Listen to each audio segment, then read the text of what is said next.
Hi everyone, Dr. Nicola Ducharme here. I just want to jump on very quickly and talk about some key vitamins and minerals for supporting your immune system. And I realized last night I was chatting online with a friend of mine who has the flu. We don't know what kind of flu, but she has the flu, so she's feeling horrible. And I was giving her some suggestions of things that she could take, but by the time you're sort of stuck at home, if you're not feeling well, or we're stuck at home anyway, sometimes you don't want to wait a few days for things to come in. And I know for sure that a lot of the companies that are making immune related products are really busy right now. They're like, a lot of products are back ordered. So I wanted to just give you some very simple things that are easy to find, local health food stores or, Amazon or iHerb or whatever, just easy basic vitamins and minerals. And I wanted to talk about dosage because I think sometimes what we consider like the recommended daily dose of a certain vitamin may be too low to have a therapeutic effect at this point. So there are times where we might dose a bit higher to get a really strong effect. And you may not do that for the rest of your life. It may be something to do for the next, 2 to 3 months or however long this pandemic is going to take to really kind of overcome. So the first one is vitamin A.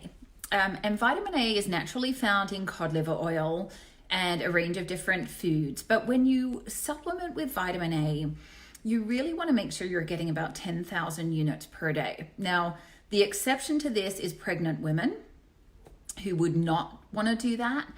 But for the average adult, 10,000 units of vitamin A is going to do big things to boost your immune system. And sometimes you can find vitamin A with another one of the vitamins I'm going to talk about, which is vitamin D. I'll get to that one next. But often it'll just be by itself. So vitamin A, 10,000 units. The next one then is vitamin D. And there's lots and lots of publicity on vitamin D. It's phenomenal how many people are deficient. Even here, I live in sunny Southern California. It's beautiful blue skies today. But the majority of people I test, or a good half the people I test, are still low in vitamin D. And vitamin D is huge for the immune system. So if you really want to strengthen your immune system with vitamin D, you have to make sure you're taking an adequate dose. So, getting 300 or 400 IUs in a multivitamin per day is really not enough to have that strong effect that you want. Now, in a perfect world, we'd know what the lab test showed, because too much vitamin D is not good either. Just like too much vitamin A, those two vitamins are fat soluble, which means they can build up in your body and they can become toxic if you have too much, whereas certain other vitamins are water soluble. So A and D are two in the fat soluble category. So with vitamin D, I usually give an adult approximately 5,000 IUs per day, and I usually give a child about 1,000 IUs per day. Okay, there are many different kinds of vitamin D. Some of them are little liquid drops. We have one that's a biotics. It's emulsified, so it's really easy to give kids because you can mix it in anything.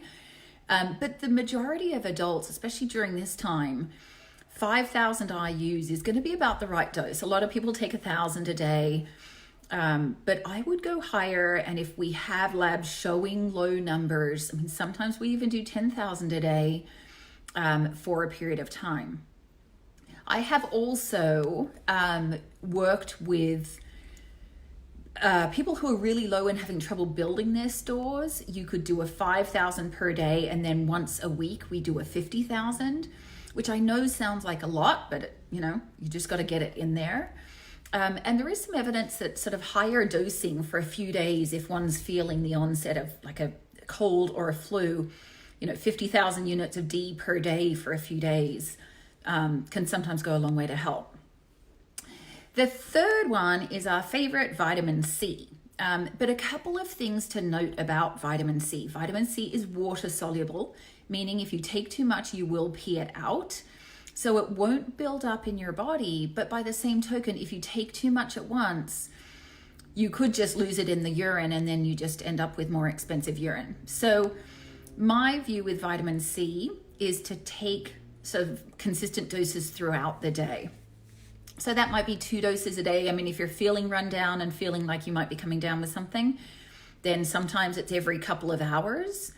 I will tell you that a buffered vitamin C is going to be easier on your stomach because it's less acidic.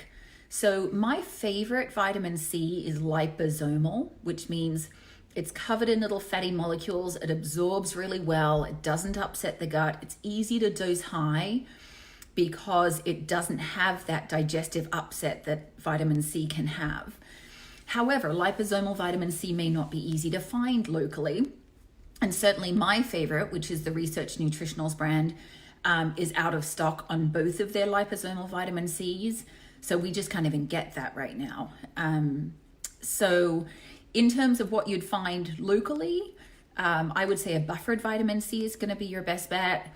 And you want to take at this point, through this season, I would say 2 to 3 grams per day, but divide them up. If you're taking, no more than 1 gram at a time.